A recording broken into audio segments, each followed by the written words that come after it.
Hey, salut tout le monde et bienvenue dans un nouveau point lecture.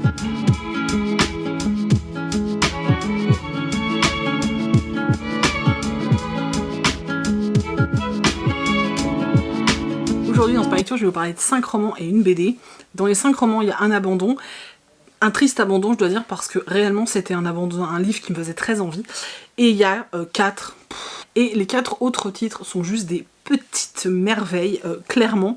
Et j'ai eu trop de bol de quasiment les enchaîner. Alors, je les ai pas complètement enchaînés, hein. Si vous suivez les autres vidéos sur la chaîne, vous savez que il y a certains romans que j'ai lus entre temps et que je vous ai présentés dans les vlogs.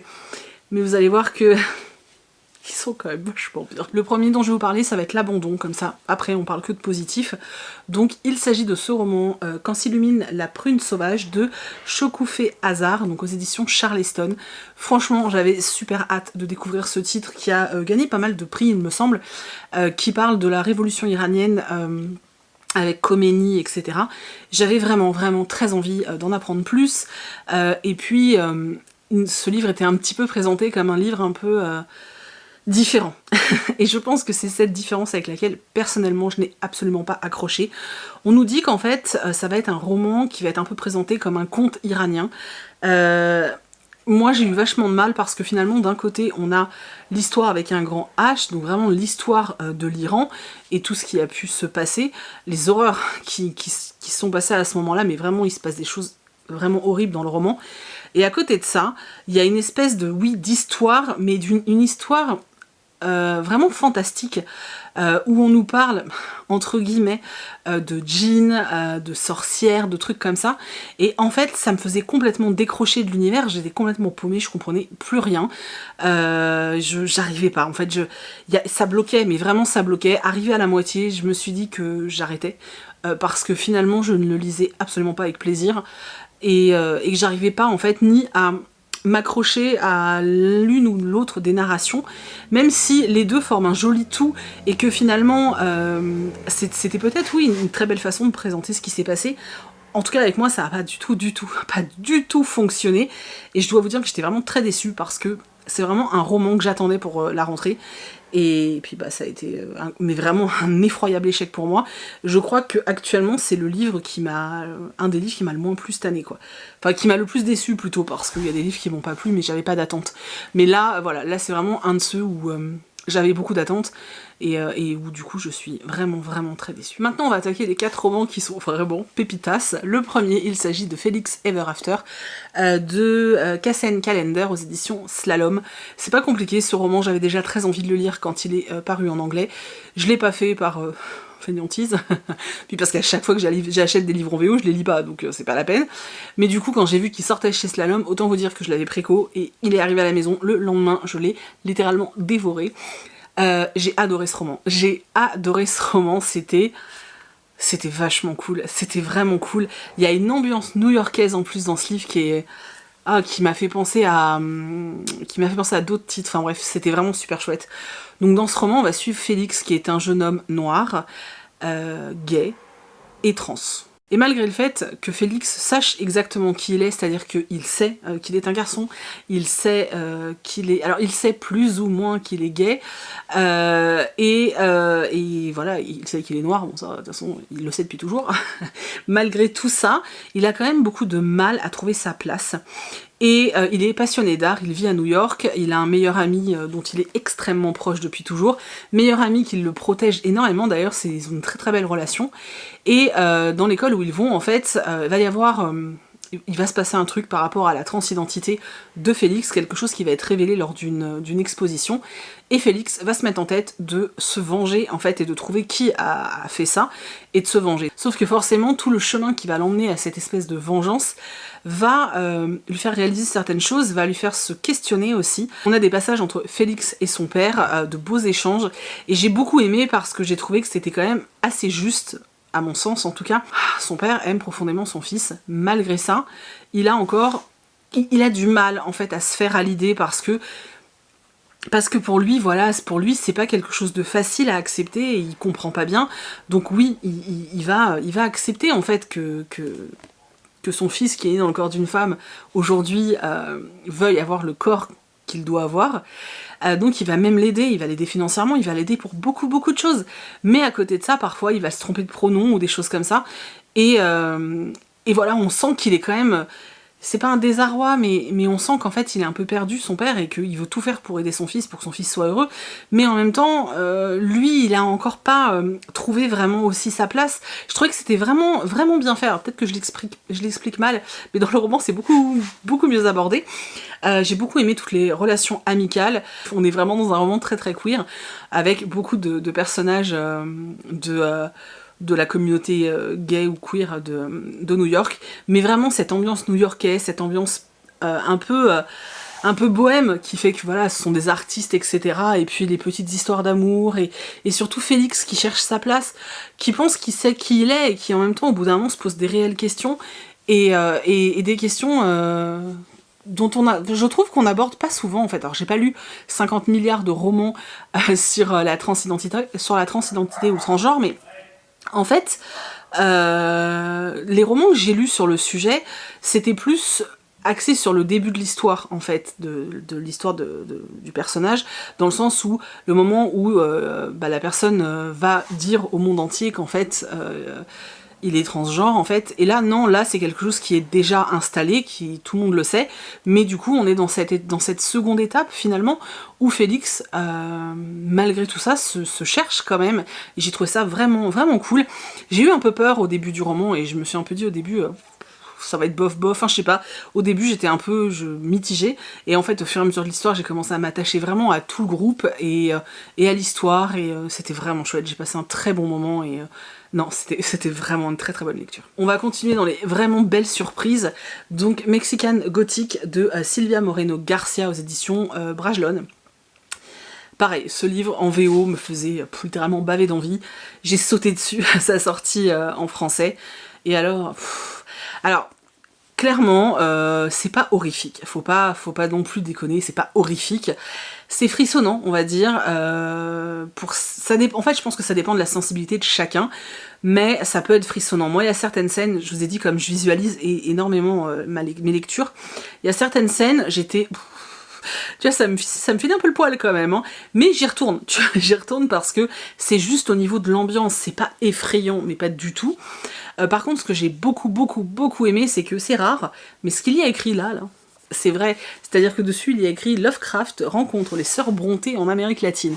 Et c'est exactement ça. On a le côté gothique qu'on peut trouver dans les romans des sœurs Brontë, avec le château, le manoir, avec le style aussi d'écriture, parce que celui-là est très bien écrit, j'ai trouvé très bien écrit, avec des belles tournures de phrases, avec des mots de vocabulaire un petit peu recherchés, alors pas tout le temps, mais quand même, je trouve qu'il y a un vrai effort de fait.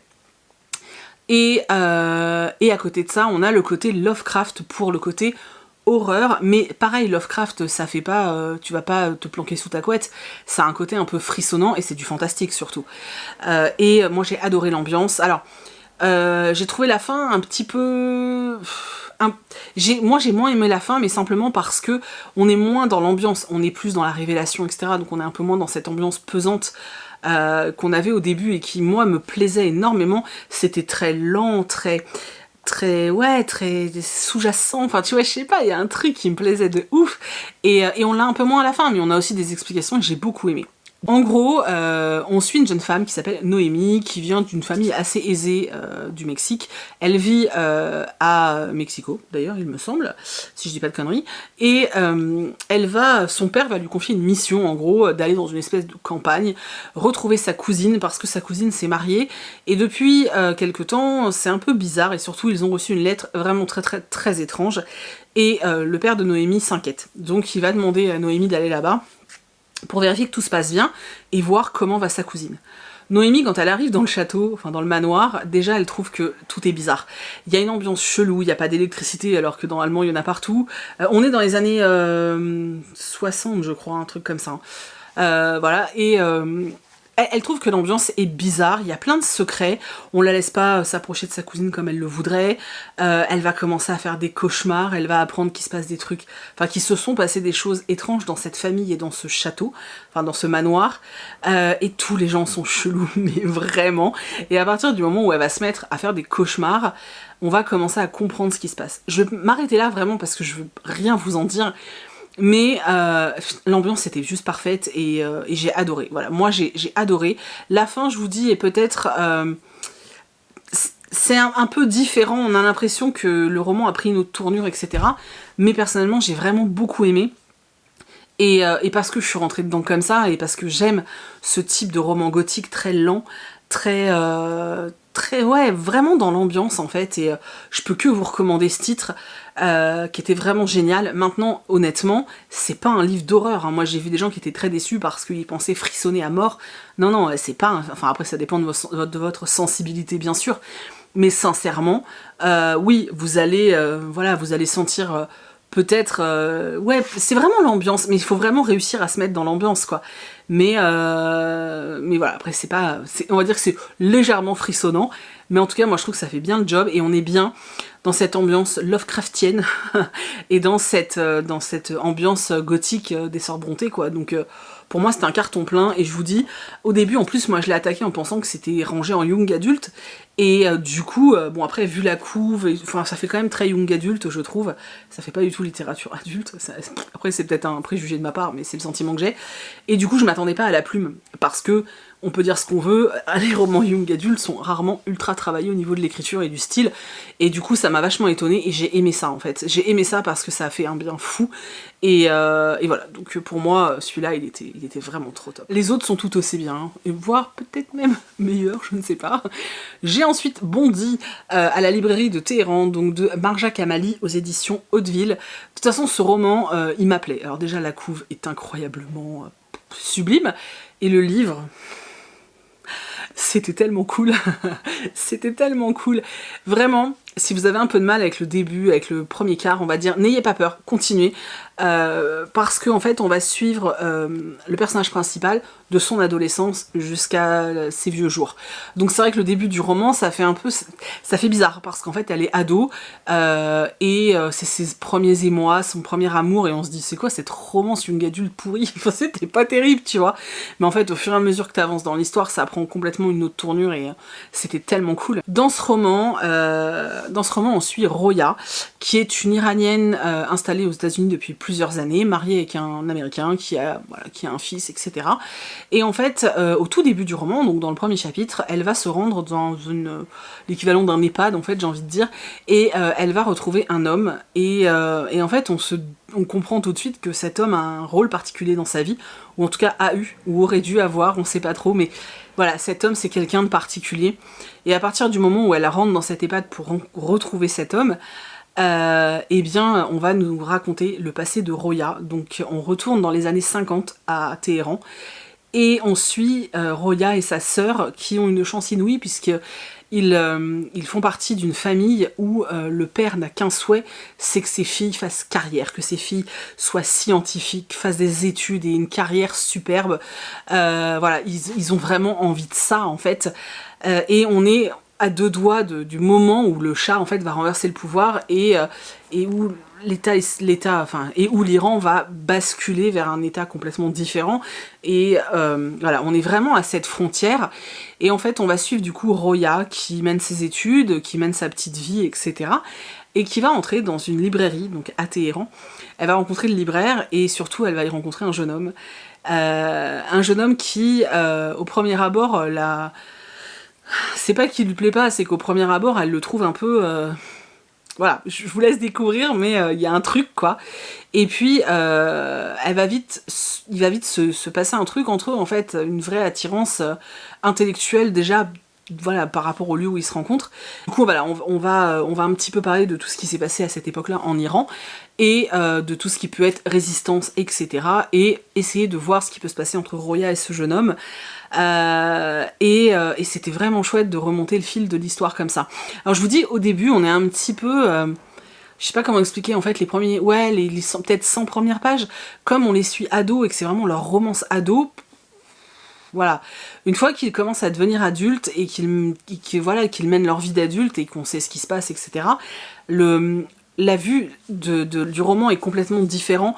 On va également beaucoup aborder le sujet de l'immigration, enfin de l'intégration plutôt, puisque je vous ai dit, Roya vit aux États-Unis et du coup, voilà, sa place, son rôle, comment elle vit aux États-Unis, comment elle s'intègre, est-ce que tout se passe bien, est-ce qu'elle a pu faire ce qu'elle voulait ou est-ce que elle a pas atteint les buts fixés. Vraiment, c'est hyper intéressant de voir tout ça. J'ai vraiment beaucoup aimé. Et en fait, voilà, je vous dis, le tout début, j'étais un peu en mode oh merde, c'est pas du tout ce que je voulais et tout. J'étais un peu déception, tu vois. Et puis alors, au fur et à mesure du roman, plus je tournais les pages et plus moi j'en prenais plein. Sur moi. Ça veut rien dire. Mais en tout cas, au fur et à mesure de l'histoire, je m'imprégnais de plus en plus en fait des personnages et de l'histoire.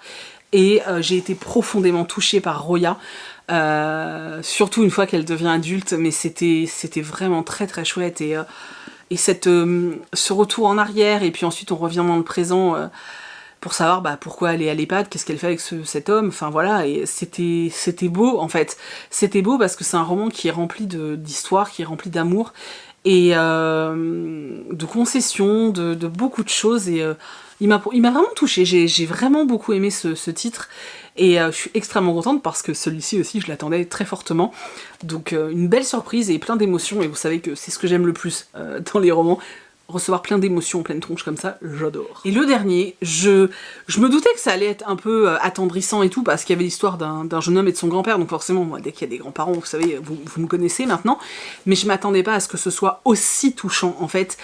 Il s'agit de quelqu'un qu'on aime, de Séverine Vidal, et franchement, non mais, quelle belle surprise. C'est un petit roman poche extrêmement court, qui se lit très vite parce que c'est écrit assez gros et assez aéré. C'était très beau, c'était vraiment très beau, vraiment, vraiment, vraiment. En fait, on va suivre Matt, qui est un jeune homme qui est à la fac, qui va apprendre, comme ça au début du roman, qu'il a une fille, qu'il n'était pas au courant en fait, il a une fille, voilà, et la maman de la fille, enfin de sa fille, va lui dire écoute, là j'ai besoin que tu t'occupes d'elle pendant 15 jours. Lui il est en mode quoi? Matt, il avait également prévu à ce moment-là de partir en road trip avec son grand-père Gary, qui a été il y a peu diagnostiqué ayant la maladie d'Alzheimer, et en fait le médecin leur a dit que en gros stimuler stimuler la mémoire mais de façon vivante, ça pouvait l'aider en fait à ne pas trop oublier vite. Donc l'idée de Gary, c'est de faire un road trip à travers la Californie, etc. Parce que son grand-père lui parle sans arrêt d'un voyage qu'il a fait en 58, je crois, où il suivait la tournée d'un chanteur, d'un crooner, Pat Croon, et du coup, voilà, Matt veut faire revivre ce truc-là à son grand-père, et il va donc embarquer sa fille, donc qu'il ne connaissait pas, qui est une petite pépette de 18 mois, et son grand-père. Ils vont direction l'aéroport, sauf que couillasse dans la patasse, il n'y a pas d'avion parce que, chose extrêmement rare, mais il y a une tempête de neige au Texas. Donc ils vont louer un minivan, parce que c'est tout ce qu'il y a, une espèce de minivan, et ils vont embarquer avec eux 2 autres personnes, que je vous laisserai découvrir, qui étaient à l'aéroport et qui devaient prendre l'avion aussi, et tous les deux pour une raison totalement différente, venant d'horizons complètement différents, et ils vont tous partir dans le minivan, apprendre à faire connaissance, et essayer d'aller d'un point A à un point B, sachant qu'on est avec ce papy qui est en train de perdre la boule, qui a des crises parfois vraiment très très fortes, et qui veut aussi revivre son passé en fait. Et vraiment les liens qui vont se créer entre ces personnages étaient tellement chouettes, et franchement l'autrice elle a vraiment géré un truc de dingue, parce que le roman est vraiment court, et moi je me suis dit mais c'est pas possible, enfin l'émotion va pas venir quoi. En fait elle est là tout le long, parce que la relation entre Gary et Matt est trop mignonne, l'arrivée de cette petite fille qui est là mais on la voit pas tant que ça non plus, mais c'était vraiment chouette.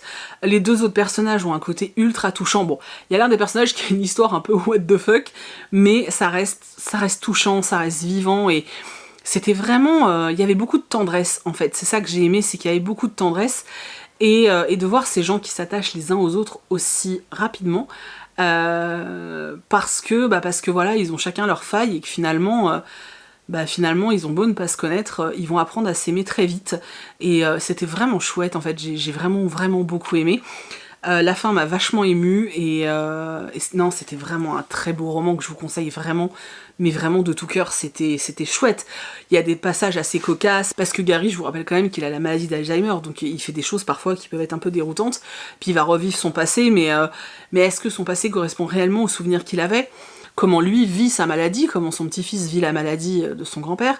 Il y a plein de choses comme ça et c'était vraiment chouette. Franchement, c'était vraiment très très chouette. Donc moi, je ne peux que vous recommander très chaudement ce livre, mais comme les 3 précédents en fait. Sauf qu'on est dans 3 styles d'histoire différents, donc chacun peut y trouver son petit truc quoi. Voilà. Et maintenant je vous parle d'une BD dont je vous ai déjà parlé sur Instagram pour ceux qui me suivent. Donc il s'agit des Gardiennes d'Aether, donc de Olivier Gay et Jonathan Auconte. Donc c'est le tome 1, Un héros improbable. C'est aux éditions Dracou. Je me suis vachement marrée, voilà, je me suis vachement marrée. On suit, alors on est, je me souviens jamais du nom, à Valania. En fait, on est à Valania, où en fait les seules personnes qui ont des pouvoirs magiques, c'est la royauté en fait.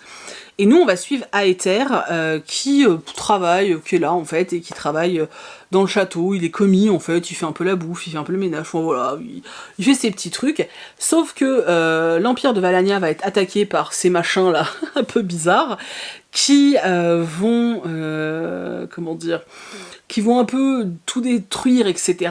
Et ce petit Aether, en fait, il y a un moment, il va vouloir défendre la princesse et se défendre aussi. Il va choper une épée qui est au mur, essayer de se défendre. Le problème, c'est que lui, il sait pas se défendre. Il a pas appris, il a pas fait l'armée, il a rien fait. Voilà, c'est vraiment, à la limite, il est plus doué avec une casserole, quoi. Sauf que cette épée est particulière et que maintenant qu'il s'en est servi, eh ben, elle est à lui, voilà. Et qu'il va devoir, eh ben, continuer son périple.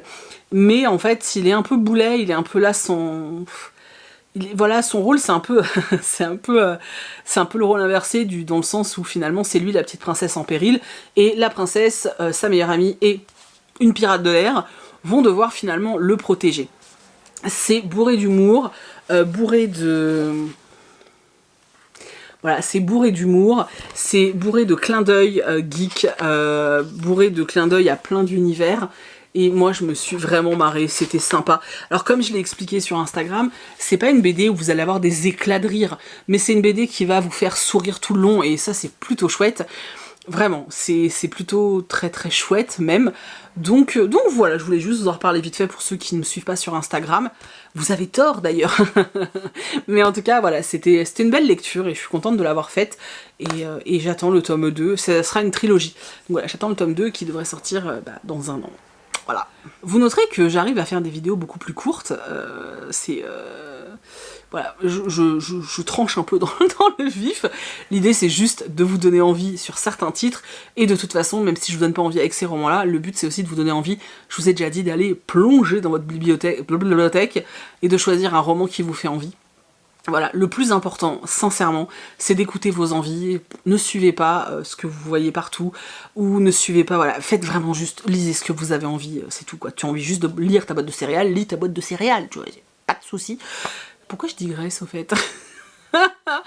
Bref, j'ai fait des très bonnes lectures, je suis très contente de vous les avoir présentées, j'espère de tout cœur que l'une d'entre elles a su retenir votre attention, parce que vraiment c'était des chouettes moments, vraiment, mais genre...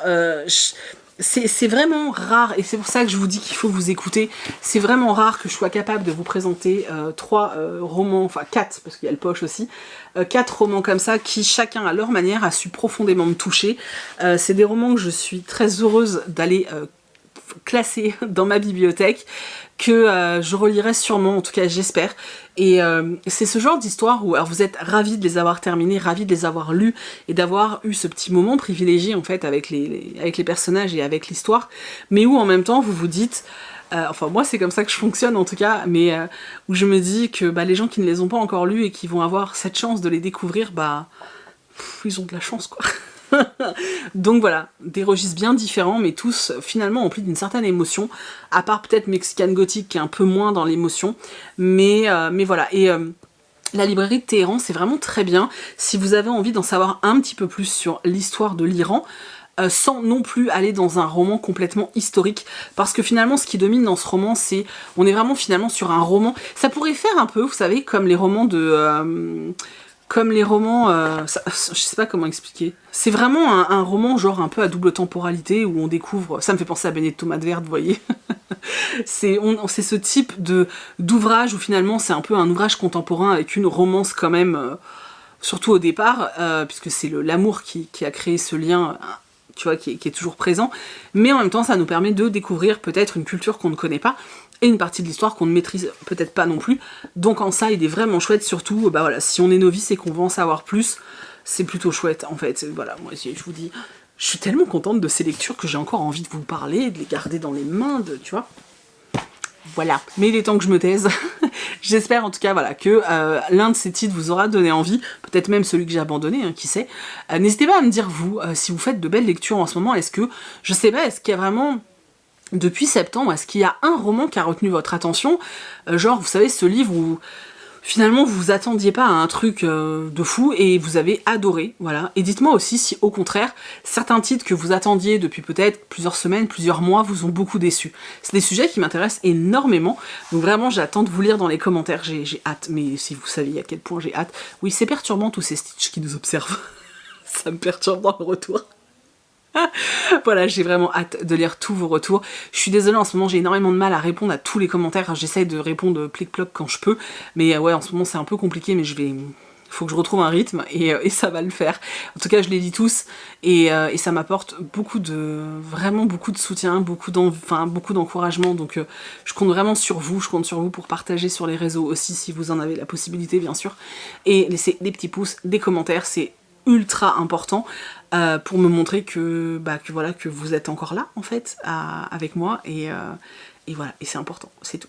Du coup, je me tais, je vous fais plein d'énormes bisous et on se retrouve dans une vidéo dans la semaine, je pense, je sais pas trop quand, mais on se retrouve très bientôt. Voilà, bisous.